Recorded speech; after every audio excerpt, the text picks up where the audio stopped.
Hello and welcome to the Schola Progenium. Today I'm going to be talking about Lemartes versus the Chaplain. Now both these characters are really important key parts of a Blood Angel's attack force because both of these characters have the ability to give you reroll all hits in close combat. And that is massive for us as Blood Angels. It makes your units much more reliable.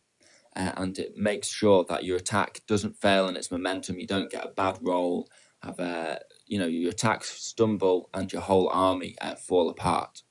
So these guys are really, really good, and you should definitely have at least one of them in your army.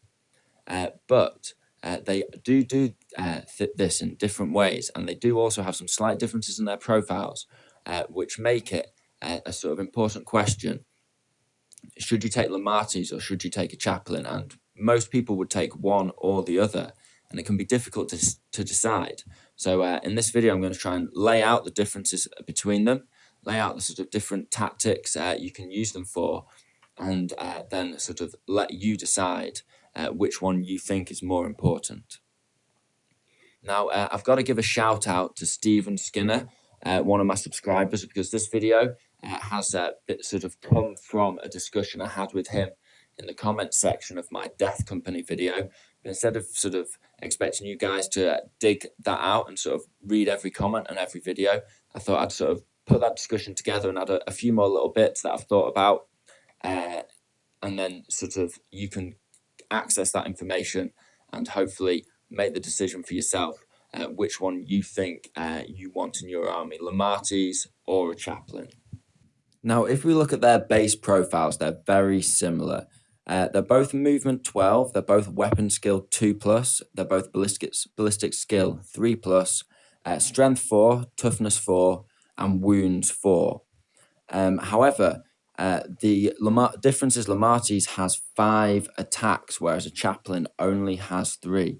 And this makes a big difference when it comes to tangling in close combat with these units. Now, they both have leadership 9 and they both have a 3-up save. So really is just those attacks that make the difference in terms of their basic profile. Now, there is a slight addition to this, which is that Lemartes has a fancy blood crozier. So instead of just a standard crozius arcanum that all chaplains across the Imperium get, he has a slightly fancy crozius. Now, this crozius gives him an additional strength and AP capability over the standard crozius. So instead of being just +1 strength, -1 AP, and D2 damage, it is in fact +2 strength, -2 AP, and D3 damage, which gives the ability to potentially do 3 wounds per hit. And when you're wielding 5 attacks, and it's your strength 6 there because your base strength's 4, +2 for your crozius makes your strength 6. With the Blood Angel's ability to have +1 to wound on the charge or when you're charged, this guy can really wallop people with this crozius, get through the armor. Against elite units that have decent invuln saves, that -2 might take them from a 2-up to just their invuln save on a 4-up. Really good against loads of units, loads of characters. He can really give them a wallop, and when he gets those wounds through, he's got the potential to do a lot of damage potentially. Now, I personally prefer a flat 2 damage on the crozius. That's my personal opinion because of the reliability of it. But when you're rolling 5 attacks and you're hitting on 2s, re-rolling misses, and more than likely wounding on 2s because you'll be fighting against infantry, you'll be strength 6, so you're going to be at least 1 toughness, 1 strength above them, and then because of the Blood Angel's ability, wounding on 2s in close combat, you're going to be hitting on 2s, re-rolling, wounding on 2s. If you've got a Sanguinary Ancient nearby, you're going to re-roll 1s to wound as well, so he is going to absolutely beat something to death with that crozius. And when you've got that many attacks going through, D3 wounds will sort of average out over about 2 wounds each, so it is really reliable. You don't have to worry about rolling a couple of 1s and failing to do the damage that you need to. He's going to wallop something if he gets into combat. So that is one of the big benefits of Lemartes, is that he can, with those 2 extra attacks and that little bit of extra strength, a little bit of extra AP, and that potential to do that little bit more damage. If you've got that command point, you can always re-roll a 1 on the one or two on the D3 and hopefully get a little more damage. He has the ability to just do that little bit more than the Chaplain and really sort of destroy a unit. Having said that, we need to now look at their special abilities, because this is where the sort of other question comes in. Now, both characters give reroll hits in close combat for units within 6 inches of them. However, Lemartes only does this for Death Company units. And he also has the Guardian of the Lost ability, which means that Death Company units can use his leadership if they're within 6 inches of him, which is by the by. It doesn't really come into play ever in my experience, in my opinion. But, it's there. It's nice to have. I should mention at this point that they both have a 4-up invuln save, which is really useful, and that keeps them in the game. A lot of buff characters in a lot of armies, they may be missing those invuln saves, missing that resilience. But your buff characters can get in there in close combat. They're designed to be in the thick of it, and that 4-up invuln, even though they've only got 4 wounds, toughness 4, and a 3-up save, that 4-up invuln really keeps them in the fight when they're tangling with elite units with that high AP damage in close combat. Now, Fury Unbound, which is Lemartes' special ability that gives him reroll hits for Death Company units within 6 inches in close combat, also affects those units that are within 6 inches, because it gives Death Company units, and himself, of course, rerolls to charge, which is incredible. Now, the rerolls to charge is, undeniably a massive part of 40k 8th edition. There's so many armies that rely on it. You've got your Black Templars. There's a witch cult that specifically gets it. And Dark Elder in general get reroll charges from their Power from Pain ability at a certain point. You have your Orcs, they've got the ability. Wolfen get reroll charges as well. And it's a stratagem that the Grey Knights can use. Stephen Skinner, the guy I was chatting to, argues that, by far it's their best, not stratagem, it's their best warlord trait, sorry. So, there's loads and loads of armies out there which are relying on this reroll charge ability. And the fact that Lemartes can give it to a unit of Death Company is really key. It's a big bonus towards Lemartes going into your army list. Whether you've got a 15-man squad who's trying to pull off a supercharge, or whether you've got 3 5-man units all going for multiple attempts. You've got 6 attempts at a charge there, 8 attempts if you count Lemartes, because you've got 3 5-man units or 3 6-man units or whatever you want of Death Company. If you're going for a massive Death Company army, if you had, let's say, 3 units of 12 Death Company, then this video, you can switch off now, because Lemartes is the guy for you, because he would give you 3 huge units all charging in.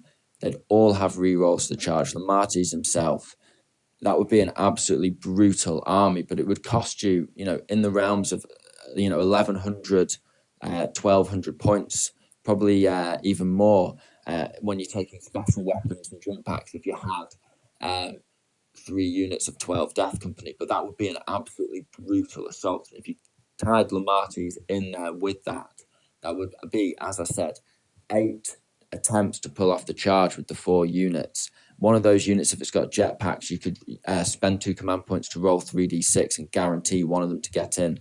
Because that's the thing with Lemartes.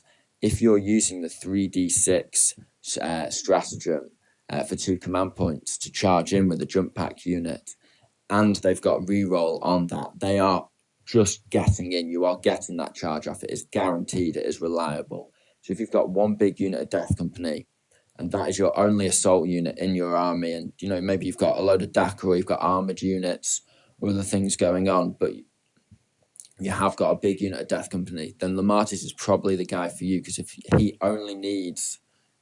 that's the only unit that's ever going to be charging in your army, then you may as well give them rerolls as well to charge, as well as reroll on the hits.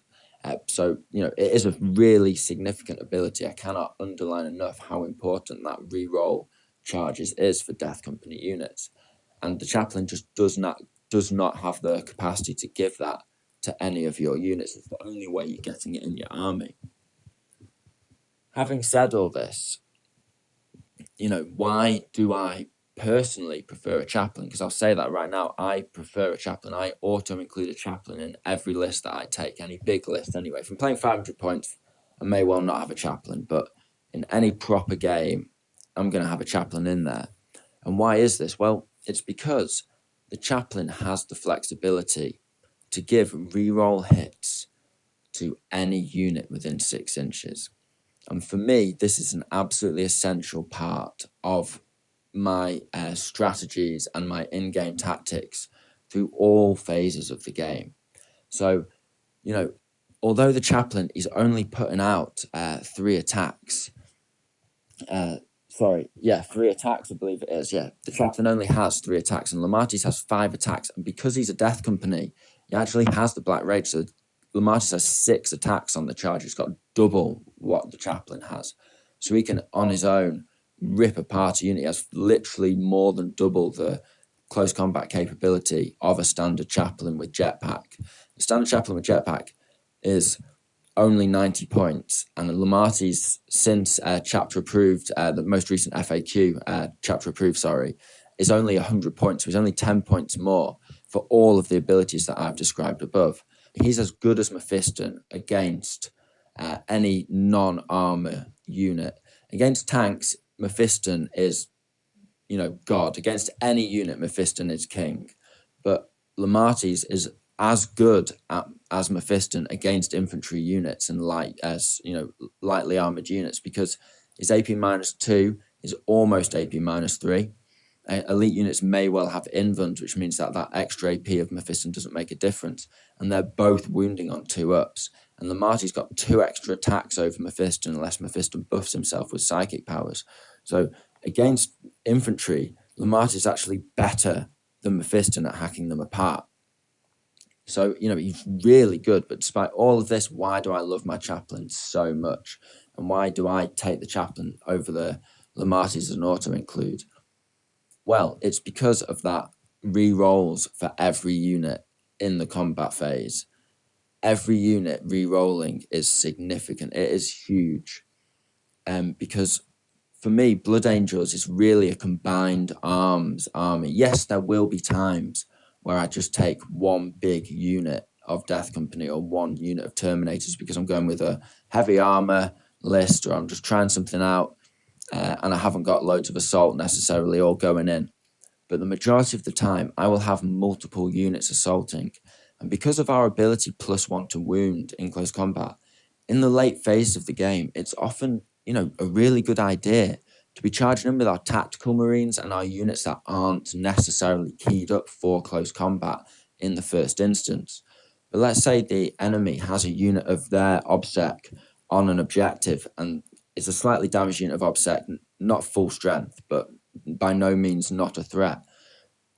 We can use our troops, our tactical marines, that kind of thing, to shoot them up, but then also charge in. And because we've got that +1 wound, and because we're a Space Marine, 3-up armor save, toughness 4 base, hitting on 3s base, we're going to be smashing stuff up.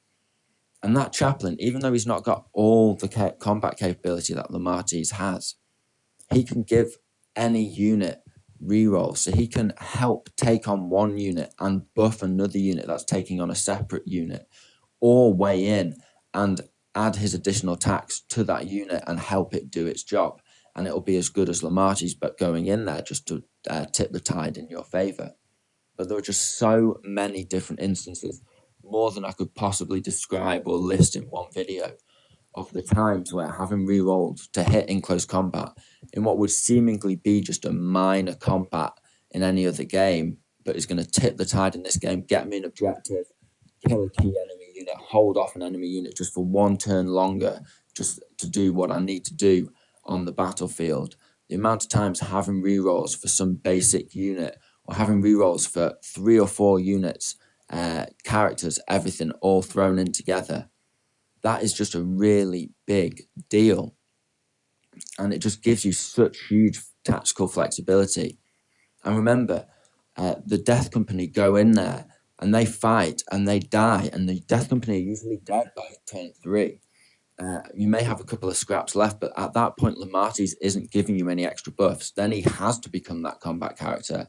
And then that extra combat ability isn't necessarily a bonus, but it's a necessity because Lemartes essentially helps the Death Company and then switch roles and becomes the combat character, whereas the Chaplain maintains his role as a combat character and a support character throughout the game. And that's essentially what it is.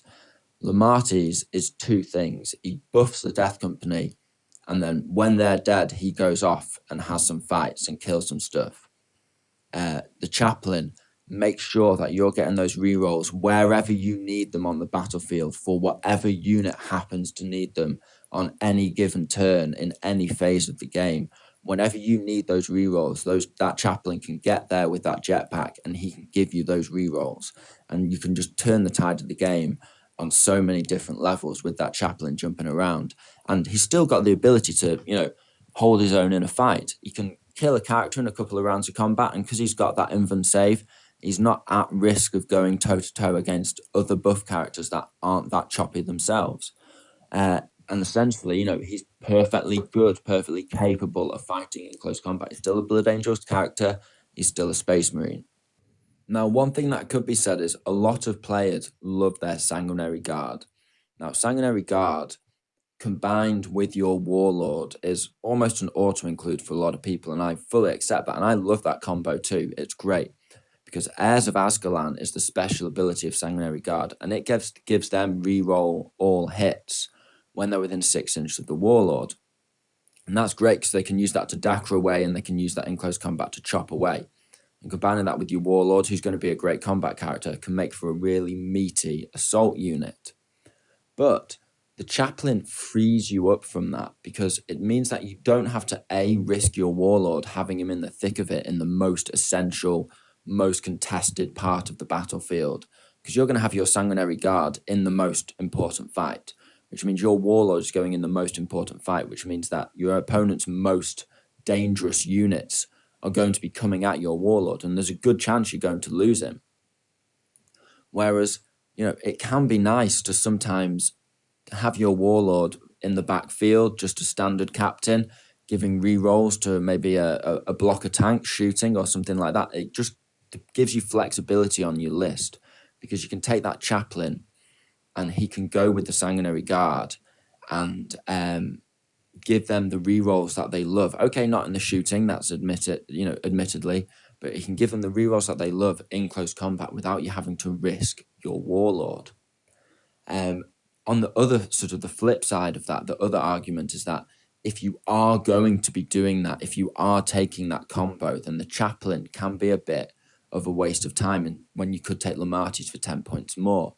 Because if you've just got one big unit of Death Company, one big unit of Sanguinary Guard, or multiple units of Death Company and one big unit of Sanguinary Guard, then sending them in with your Warlord and Lemartes can be enough, because if you're not putting any other units into assault, you're not planning on assaulting with any other units throughout the game, you've got a strong back line and then these hard-hitting assault combos going in, then Lemartes will give those rerolls to the Death Company to charge in. You're going to get that charge off with the reroll.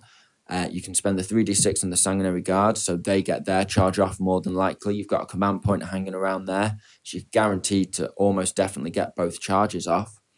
And you're getting both units in. You've got two characters there that can buff like crazy. The Sanguinary Guard can reroll all hits because of the Warlord, and Lemartes gives the Death Company reroll all hits. You've got a really reliable charge combo with rerolls and everything, and you're not taking the Chaplain, and you've got two hardcore combat characters backing up those two hardcore assault units. So if you want to take a list which has a really strong backline, you're not planning on getting into combat with anything apart from a couple of really hard-hitting assault units, then I would highly recommend that combo. In that case, Lemartes is the best. Take him, take your Warlord, take a big unit of Sanguinary Guard, take a big unit of Death Company, get them all in there and just chop apart the enemy in a really nasty assault.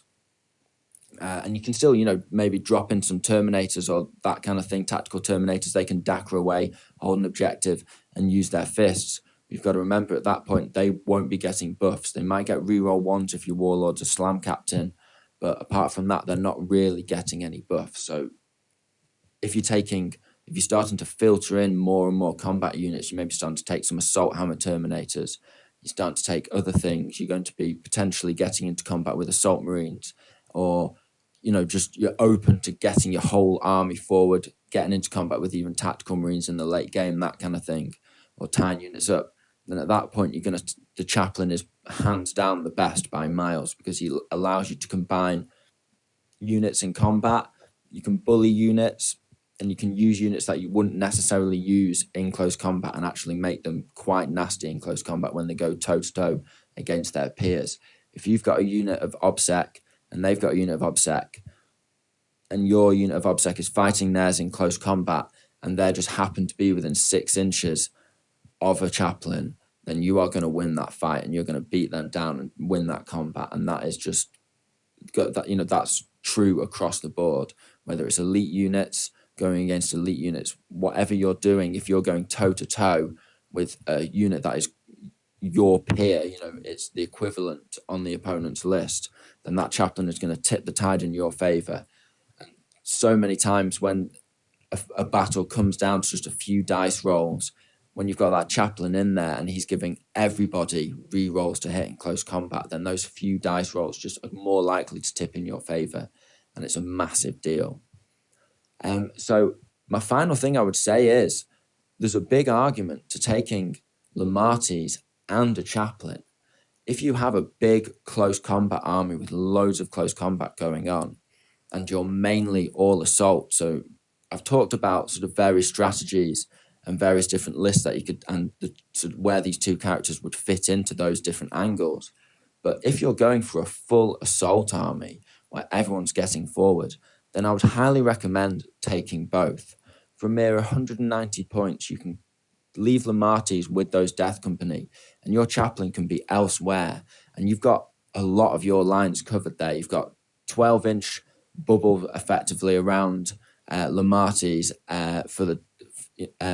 around the chaplain, because 6 inches in every direction, and then you've got Lemartes buffing those Death Company if he's 6 inches away from them, and loads of assault units. You can have 2 wings. You can do a pincer attack with Lemartes and a big unit of Death Company on one flank, and then a chaplain with loads of other assault units on another flank, and it just gives you loads of flexibility. So if you're going for all assault, points for points, these guys are absolutely really, really valuable. They're a great deal, and there is nothing wrong with taking both and having buffs across your army. But I know a lot of Space Marine players. I say I know a lot of Space Marine players. I know a couple of Space Marine players in my sort of gaming circle and sort of broader gaming circle who'd have big Space Marine assault armies, and they all take a couple of chaplains. They take 2 chaplains so they can cover the entire battlefield. And we can do that. We can one up them as usual. The Blood Angels have that ability to one up the other assault armies, the other Space Marine assault armies, especially because we can not only take 2 chaplains to cover our whole assault, but we can take a chaplain and then a specialized chaplain for our Death Company. And if you're taking a full assault army, you're going to have those Death Company in there. So why not give them a reroll to charge and reroll everything in close combat?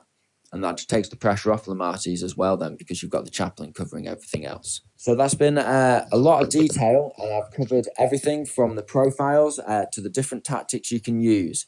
I hope you found this video interesting. I hope you found it entertaining. This has been the Schola Progenium. Thank you very much for your time. Goodbye.